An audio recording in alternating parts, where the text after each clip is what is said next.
All right. Can you all hear me? Okay. Before we start, came up with a joke that it took me all day. I thought it was funny. I don't know if y'all, my coworkers not so much. And it was, how many Canaanites does it take to change a light bulb? None, because they didn't have light bulbs at the time.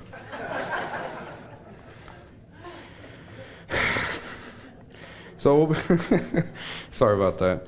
We'll be starting in Job. We're going to go through Job 1 and 2. Before y'all freak out, I'm not going to detail everything, okay?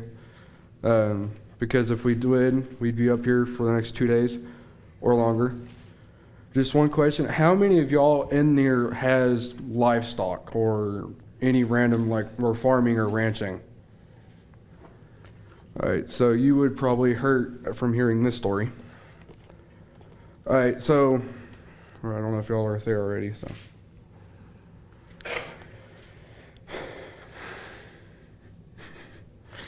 Job 1, there was a man in the land of Uz whose name was Job, and that man was blameless and upright, and one who feared God and shunned evil. And 7 sons and 3 daughters were born to him. Says, in the biblical times, a large family was considered a sign of God's blessing. The more kids, the more blessing. Job had 10 of them, 7 sons and 3 daughters. From what we can tell, it was good family. They gathered together on their appointed days. Most scholars believe this means the sons' birthdays, to celebrate, and after every birthday party, Job in this era before their rude priest would sanctify them by offering sacrifices for every one of his children, according to the number of them all, and praying specifically for their purification. Okay. So back to, So back to verse 3. Verse 2. 7 sons and 3 daughters were born to him. Also his possessions were 7,000 sheep and 3,000 camels. That would be a lot alone. Then you had 500 female donkeys and a very large household, so that this man was the greatest of all the people of the east. I couldn't imagine having to deal with all that. And his sons would go and feast in their houses, each on his appointed day, and would send and invite their 3 sisters to eat and drink with him. So it was, when the days of feasting had run their courses, that Job would send and sanctify them, and would rise early in the morning and offer burnt offerings according to the number of them all. For Job said, it may be that my sons have sinned and cursed God in their hearts. Thus Job did regularly. Now there was a day when the sons of God came to present themselves before the Lord, and Satan also came among them. And the Lord said to Satan, from where do you come? So Satan answered the Lord and said, from going to and fro on the earth, and from walking back and forth on it. Then the Lord said to Satan, have you considered my servant Job, that there is none like him on the earth, a blameless and upright man, one who fears God and shuns evil? So Satan answered the Lord and said, does Job fear God for nothing? Have you not made a hedge around him and around his household, and around all that he has on every side? You have blessed the work of his hands, and his possessions have increased in the land.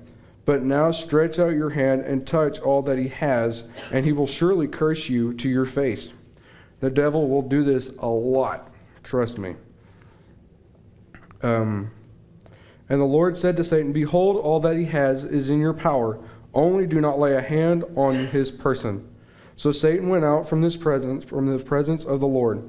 Now there was a day when his sons and daughters were eating and drinking wine in their oldest brother's house, and a messenger came to Job and said, the oxen were plowing and the donkeys feeding beside them, when the Sabeans raided them and took them away. Indeed, they have killed the servants with the edge of the sword, and I alone have escaped to tell you.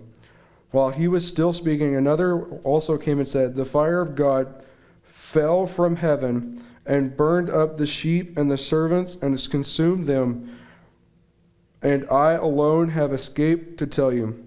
While he was still speaking, another also came and said, the Chaldeans formed 3 bands, raided the camels, and took them away. Yes, and killed the servants with the edge of the sword. and I alone have escaped to tell you."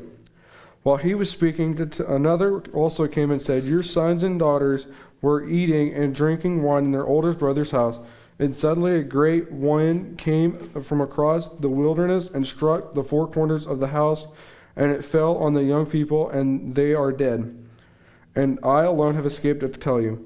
Then Job arose, tore his robe, and shaved his head, and he fell on the ground and worshipped, and he said, "Naked I came from my mother's womb, and naked I shall return there. The Lord gave, and the Lord has taken away. Blessed be the name of the Lord." And all this Job did not sin, nor change God with wrong. You think that Satan would believe it right there, but no, he had to keep going. So, again, there was a day when the sons of God arose to present themselves before the Lord, and Satan came also among them to present himself before the Lord.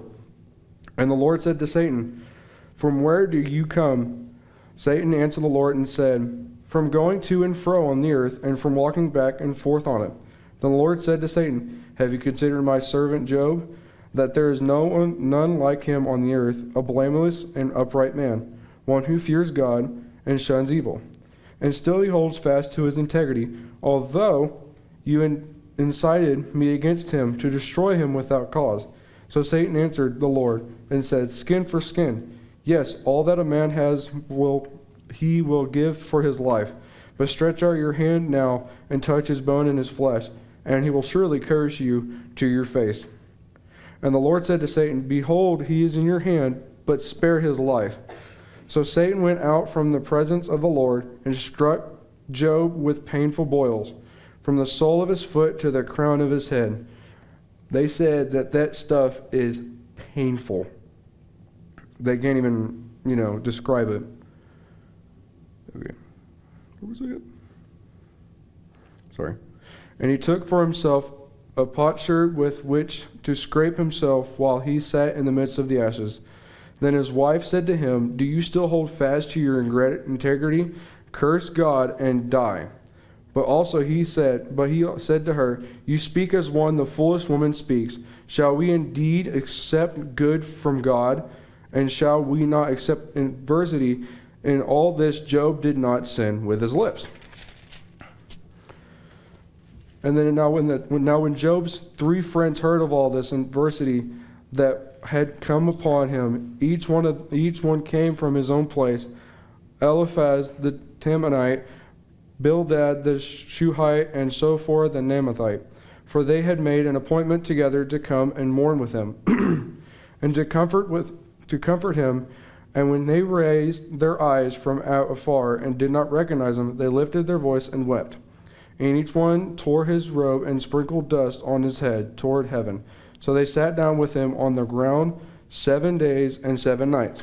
And no one spoke a word to him, for they saw that his grief was very great. The devil will test us, and I know that was short, but the devil is going to test every one of y'all, and y'all might not think it. And like Brother David says, you're either fixing to go into a storm, or you're just now coming out of a storm. Basically, all the time, you're always going to be in a storm or going into one. It never stops. So, and the reason why I did this this story is because, of course, this month is February, the book about love. And through all of the pain he had, lost all of his livestock, his family, his wife told him to curse God, and he still sat and loved him when he could have been like, "You know what, I'm tired." Heck, if we would have done that and we lost all of our livestock, we were stuck bedded at home with boils, we would have been, we would have been upset. But Job still loved God. We need to be just like Job. We need to love him with all of our hearts, all of our mind, and all of our soul. But sometimes we don't. That even means going out and telling others about Jesus and God. And like I've told a couple friends of mine, if your friends don't like you for being a Christian, all that matters is you've planted the seed. And God will tell you if they're the right friends in mysterious ways.